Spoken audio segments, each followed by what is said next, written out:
枯燥的日常，跑者循环播放，无论晴雨，都要踩在昨天的影子上。日复一日，让心率与步频精准磨合，乐此不疲。要肌肉和呼吸建立默契。驯服速度是跑者的执念，让快听话是跑者的心魔。唯一的捷径是再练一圈，进步的咒语是明天继续。迅速迎战，阿迪 Zero， 波士顿13。哎，小伙伴们，看我拿到了一个特别大的来自阿迪达斯的北马礼盒，给大家展示一下。看，而且呢，它这个礼盒特别有意思，看到了吗？迅速迎战，一横过来就变成了一双波士顿13的探爪。那我们就来开启。小伙伴们，你们看这张图是整个阿迪达斯波士顿系列的发展历程。里面这张纸，明天继续波士顿13，有一张给我的小卡片，手写的黑影。我们就看看礼盒里的东西吧。首先是2个康比特的新加速赛速饮，之后是3卷肌贴，是这种特别窄的，看，1个、2个、3个。这儿有一小册子，上面写着迅速迎战，这个叫做迅速日记。我们看看啊，哦，这个配色很漂亮啊，还是刚才的那一段话。这边是这双鞋的科技啊，这儿是各个完赛成绩的配速表。全程马拉松如果想跑进2小时34，那跑到半马的时候是1小时17，10公里的时候是36分半，5公里的时候是18分15，平均配速3分39。这边是2025年北京马拉松阿迪达斯训练计划，全马配速4分15的一个训练课表。这边是全马配速5分41的训练课表，那就是破4呗。然后这边是全马配速7分06的训练课表。这边是日常饮食建议。我们看看赛前啊，赛前10天维持日常饮食结构，不要突然改变。赛前1天高碳水、低脂、低纤维，白米饭、面条，减少豆类、西兰花等产气食物。晚餐清淡，7、8分饱，避免酒精。比赛日早晨，赛前1.5小时进食馒头、白粥等易消化碳水3分饱，禁奶制品、水果，防腹胀。其实大家都不谋而合。我可能更激进一点，我比较期待的是赛前3个小时吃饭，然后稍微吃的多一点，吃到7、8成饱。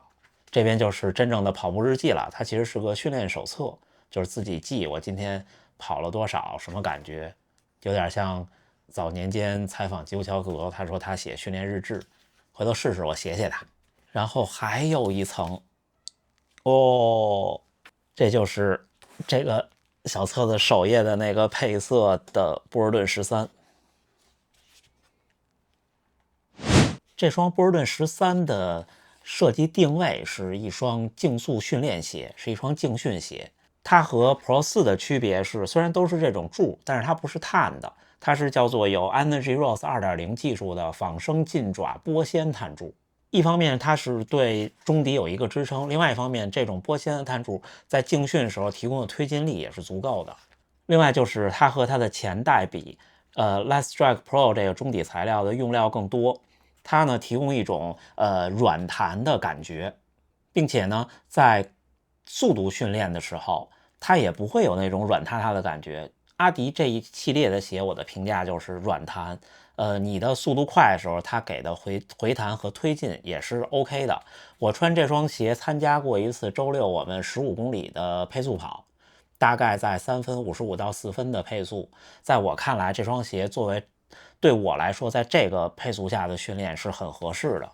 另外作为一双竞训鞋，它的定位它不会像顶级旗舰竞速那样，像 Pro 4那样是为了在赛场上拼杀，它呢就更加的柔和一些，在后跟和鞋舌这儿的泡棉填充会比较多一些，就穿上去以后这儿的包裹性是很不错的。之后就是这双鞋的鞋面设计，我觉得这双鞋的鞋面的透气性是值得一提的。在竞速训练中，因为我第一次拿到波士顿13是夏天，我们那一次15公里我就上脚了。那一次完了以后，全身就都湿透了。相比之下，我也穿了 Pro 4进行过这种15公里的训练，我觉得它的鞋面的透气性甚至在某些时候会超越 Pro 4，这是我个人的观点。另外就是这个鞋底儿。鞋底儿就是阿迪一贯的这一块，这个橡胶还是挺酷的，而且这个配色我觉得有点意思。